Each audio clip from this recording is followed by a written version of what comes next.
चलिए, आज हम जानेंगे सिंधु सिंधु सभ्यता का जो वीवीआई प्रश्न है, वो भी एडजेक्टिव प्रश्न है, उसके बारे में आज हम देखते हैं।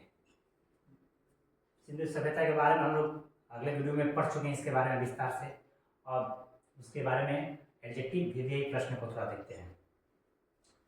इतिहास का पिता कहा जाता है हेरोडोटस को। इतिहास का पिता हेरोडोटस को कहा जाता है। इतिहास का पिता किसे कहा जाता है? हेरोडोटस को कहा जाता है। सिंधु सभ्यता के लोग का व्यवसाय व्यापार था। सिंधु सभ्यता के लोगों का मुख्य व्यवसाय क्या था? व्यापार था। सिंधु सभ्यता प्रसिद्ध थी अपनी सुनियोजित शहर हेतु। सिंधु सभ्यता इसलिए प्रसिद्ध थी क्योंकि उसकी जो नगर थी उसका बनावट एक व्यवस्थित तरीके से था। वो अपने नगर के बनावट के लिए प्रसिद्ध थी। सिंधुवासी की मुख्य जो फसल थी जौ एवं गेहूं थी। हड़प्पा सभ्यता की सर्वप्रथम जानकारी दी किसने? चार्ल्स मेसन ने दी 1826 में। कहीं कहीं 25 भी मिलता है, लेकिन आप लोग 1826 ही याद रखिएगा क्योंकि आप लोग की किताब में 1826 ही दिया है। मोहनजोदड़ो की खुदाई के प्रभारी थे सर जॉन मार्शल थे। हड़प्पा सभ्यता थी कांस्य युगनी सभ्यता थी, यानी हड़प्पावासी तांबा और टीन को मिलाकर कांसा बनाने की प्रक्रिया को जानते थे। ये जो स्टैचू देख रहे हैं ना आप लोग, ये कांसा की बनी हुई है, यानी सिंधुवासी को कांसा की ज्ञान थी। सिंधु सभ्यता की लिपि थी भावचित्रात्मक। मिस्र के राजा को क्या कहा जाता था? फराव कहा जाता था। मिस्र के राजा को फराव कहा जाता था। खरोष्टी लिपि लिखी जाती थी। खरोष्टी लिपि लिखी जाती थी दाएं से बाएं, और हम जो अपनी लिपियां लिखते हैं देवनागरी, वो बाएं से दाएं होती है, यानी हमसे जस्ट ये उलट लिपि है। आगे देखते हैं, आगे की ओर देखते हैं। स्वास्तिक चिन्ह किनकी देन है? स्वास्तिक का जो चिन्ह हम अपने दरवाजे पर बनाते हैं वो किसकी देन है? तो सिंधुवासी की भैया, सिंधु सभ्यता की ही स्वास्तिक की देन है। आदि मानव ने सर्वप्रथम क्या सीखा? तो आग जलाने की कला सीखा। आग का आविष्कार कब हुआ था? आग का आविष्कार कब हुआ था? पूरा पाषाण काल में। सबसे पहला पालतू जानवर कुत्ता था। सबसे पहला पालतू जानवर कुत्ता था। आदि मानव ने सबसे पहले कुत्ता को पालतू बनाया और आग जलाने की प्रक्रिया को सीखा।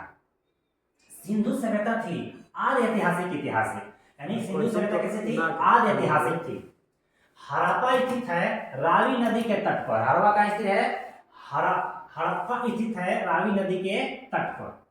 सिंधु सभ्यता का प्रमुख बंदरगाह लोथल था।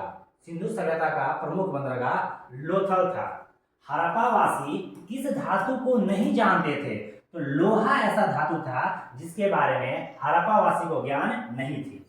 हड़प्पा में मिट्टी के बर्तन का रंग कैसा होता था? तो लाल होता था, यानी हड़प्पावासी अपनी मिट्टी के बर्तन को सबसे ज्यादा लाल रंगों में रंगते थे।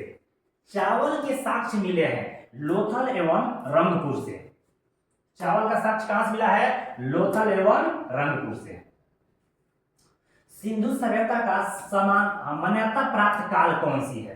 सिंधु सभ्यता का सबसे ज्यादा मान्यता प्राप्त काल कौन सी है? तो 2500 ईसा पूर्व से लेकर 1750 ईसा पूर्व। मोहनजोदड़ो स्थित है पाकिस्तान में। पाकिस्तान के किस जिला में? लारकाना जिला में। यानी मोहनजोदड़ो स्थित है पाकिस्तान के लारकाना जिला में। मोहनजोदड़ो की खोज किसने की? राघव दास बनर्जी ने की। मोहनजोदड़ो की खोज किसने की?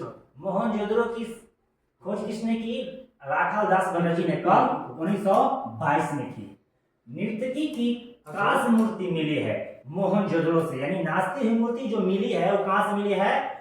मोहनजोदड़ो की। और मूर्ति किस चीज की है? कांसे की मूर्ति है। सिंधु सभ्यता की सबसे बड़ी इमारत क्या थी? तो अन्नागार थी, और ये अन्नागार कहां से मिला था? तो मोहनजोदड़ो से मिला था।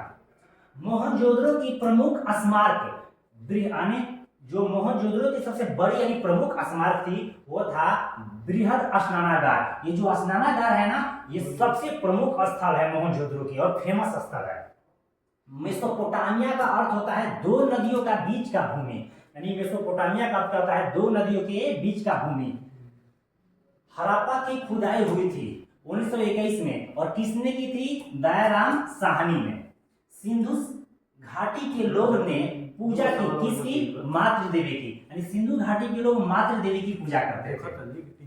कांच की चूड़ियों के लिए प्रसिद्ध स्थल कौन सा है? तो कालीबंगा है। यानी कांच की चूड़ियों के लिए प्रसिद्ध स्थल कालीबंगा है।